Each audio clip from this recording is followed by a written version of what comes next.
Loudly, say Allahu Akbar. You very well, Abu Yasin.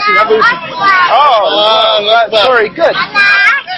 Allahu Akbar. Yes. That's very good. Where are you from? Ayman, where are you from? Excuse me, Mr. Speaker. Where are you from? He said from London. You're from London? Yes, mashallah, he's from London. How old are you? How old are you, Ayman? How old are you? How old? How old? How many years are you? This was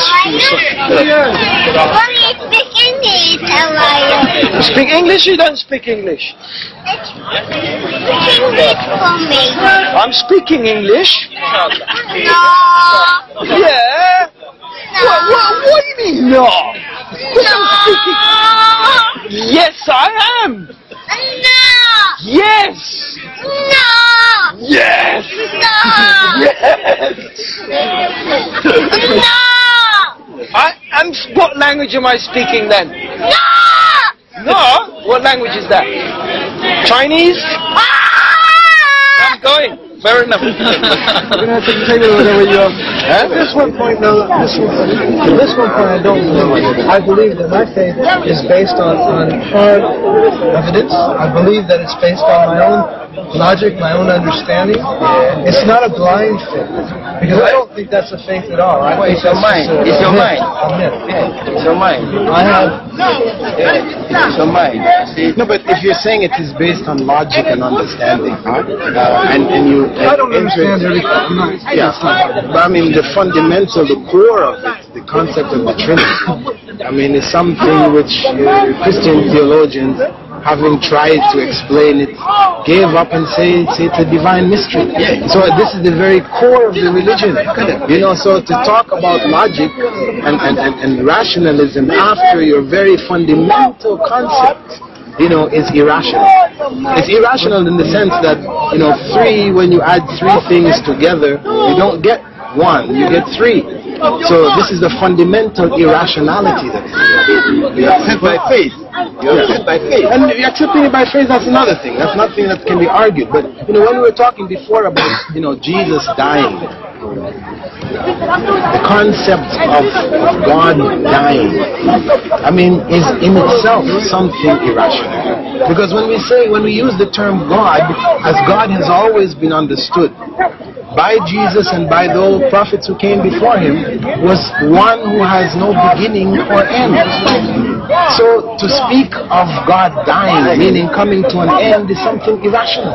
It goes against the very concept of God. But I have to go back to the same point. When you die, and when I die, is that the end? Okay, but then why are you applying the same logic to God? No, what you're saying, when we die... You're saying if God dies in the body, that he is ended. Dying doesn't mean you cease to exist. Dying means your body dies. I mean, I believe I have a soul. No, but the body of Jesus, was the body of Jesus God? Well, no, I believe he was God. No, but was his body God, or it is just the spirit that was God? Was Jesus his body God also, or is it only his spirit that was God? I believe he came down to earth in the form of a man. Okay, that's the way he came to So the form, was that form which was in a body, was that God? The body. Well, I believe he was God, is God. So the body was God. Not the body. This is the problem. That's the problem. See, this is where you're jammed, because of the fact that in the text it says, in the beginning was the Word was with God, and the Word was God. And then it goes on to say, and the Word became flesh. This is according to John. The Word became flesh. So it meant that the body was God.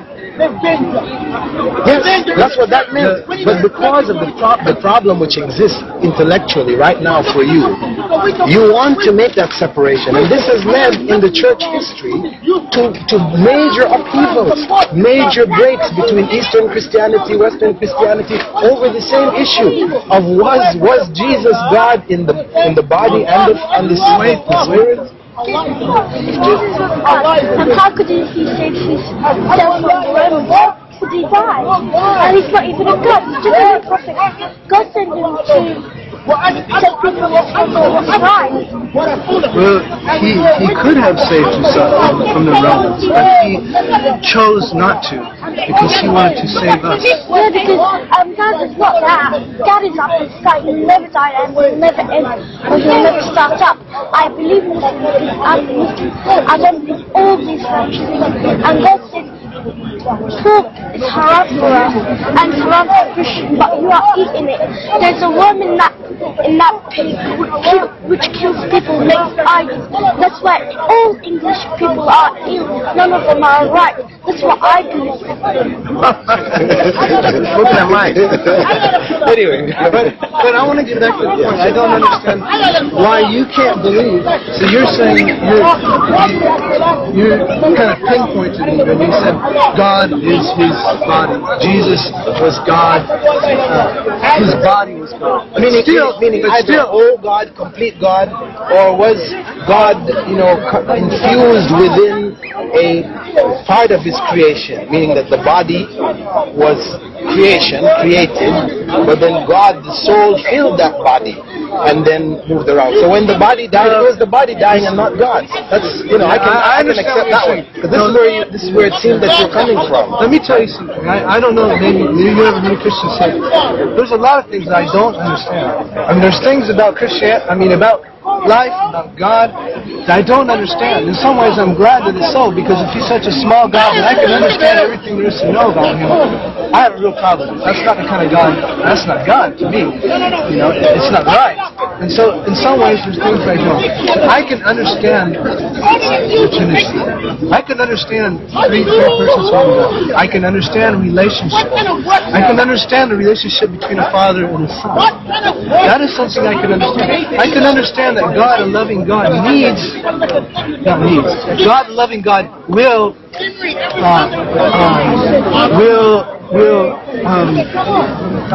exist is not the right word either, I can't say, will be, maybe that's right, will be, because he's always been, right? Represented or existing in three persons, because he's a God of relationship. I don't believe he's a distant God, he's a God who is near. But do you believe that God is unique? Certainly. Okay. This is one of the basic characteristics of God, that he's unique. He is not like the things that he creates. The things that he creates, they share these common attributes. But God is unique. So when you speak about God being and the Trinity, being three persons, being having parts, in fact. You see, then you're making God like his creation. Yes, we have aspects of our creation is like that. We have steam and ice, and we have water, we have the tree with its branches and its roots and its trunk. This is God's creation. But the only unique being is God. And he is not in the form of his creation. What you're doing when you're trying to say that he has his personality, you can understand it. You can understand why? Because yes, it exists amongst us. We are divisible. We have parts. We have aspects. We have an emotional being. We have an intellectual being. We have a spiritual being. These are human characteristics. These are the characteristics of his creation. This is not God. God is unique. He is God in the fullest sense. And part of that uniqueness is not have multiple personalities. We put people away in the hospital because of their multiple personalities. We say they're sick. This is considered sickness, multiple personalities. Human beings have that. This is not God. God is one God. The same one God who Jesus worshipped, who he fell down on his face in the Garden of Gethsemane, falling down on his face in worship of that God. The same God who Abraham and Moses fell down on their faces and worshipped. One God. He should be worshipped, I agree. God is almighty. But I have this question for you. I mean, do you believe you have a relationship, some sort of relationship with God? Yes. With God. Okay, now, how is this relationship? I mean, is your only relationship to Him that you obey His commands and you serve Him? He's your master, you're His slave, and you're just obeying His commands. That's the only relationship. No, I turn to Him in my time of need. I call on Him. I try to remember Him, to guide me, to be aware of Him, that the fact that He's looking over me, He's aware of what I'm doing, to help to guide me aright. I seek His grace. I know that it's only by His grace that I can attain salvation from this life. No, but I have a personal relationship. But I have this question too.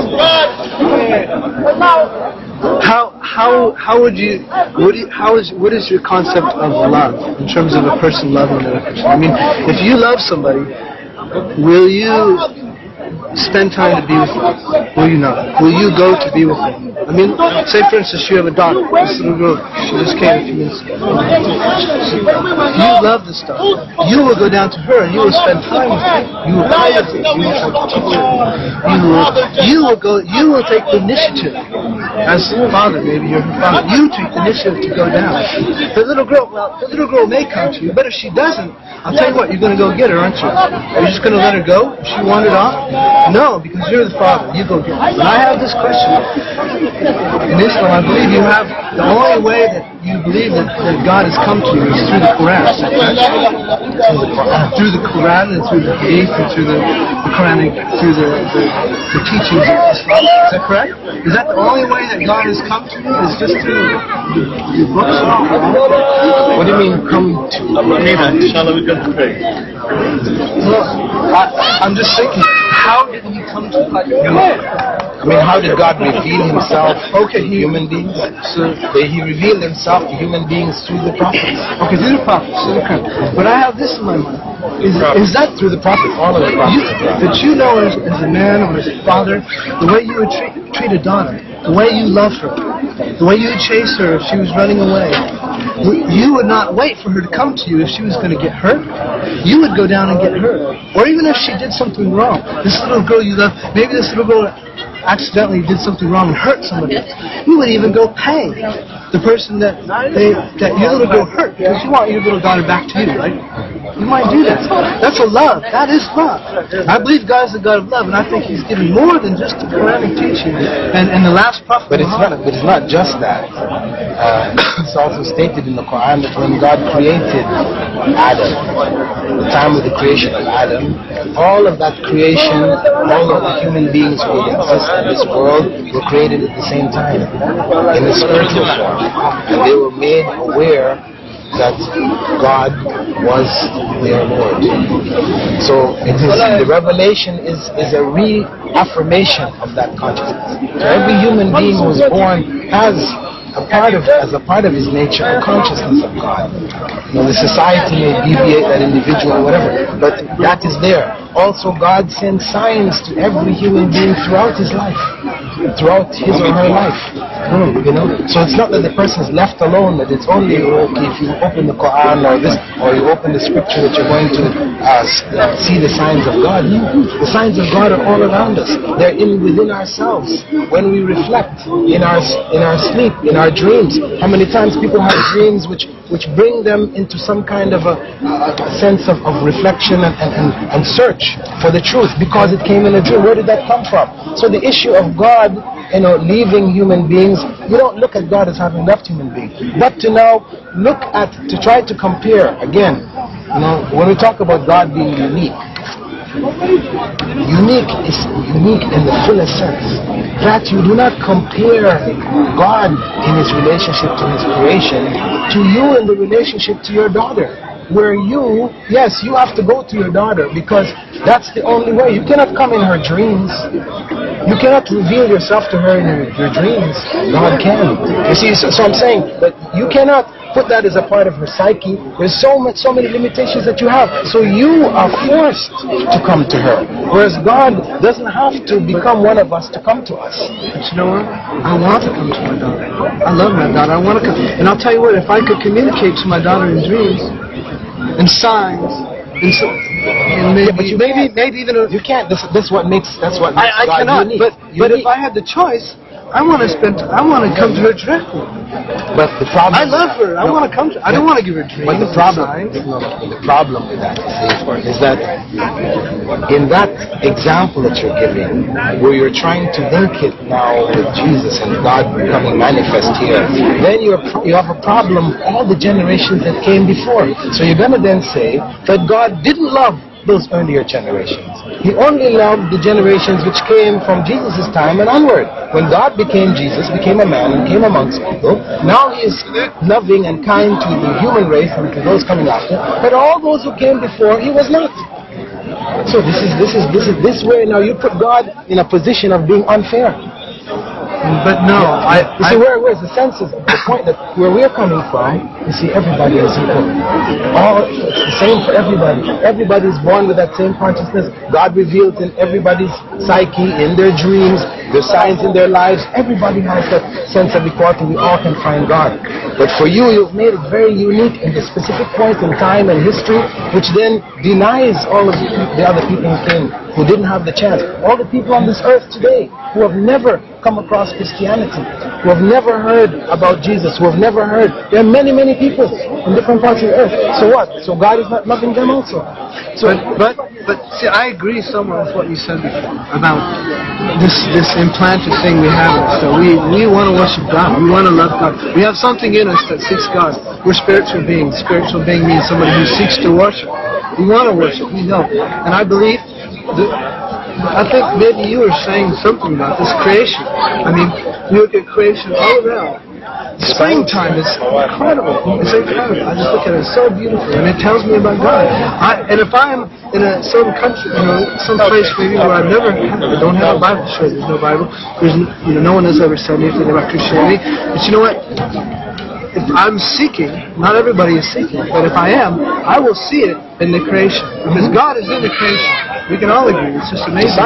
Signs of God are there. It's amazing. Sure. We can be amazed. Sure, but you see, the point is that in the system that you're following, you've already said that without accepting Jesus as your personal Savior, that you can never inherit the kingdom of God. So that person who has never had access to the Bible and to hear about, he can find God in the creation, etc. And then he, according to Islamic teachings, he becomes a Muslim. He becomes one of the worshippers of God. Whereas in your case, no, he is lost. And this is the universality. The religion of God is a universal religion. It is not restricted to a particular set of people who have only heard about this particular individual, etc. The universality of the religion of God, this is essential.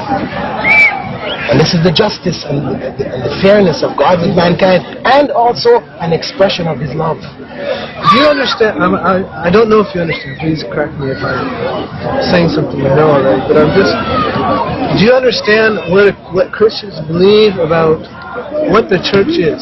Maybe you don't know, because sometimes there's misinformation.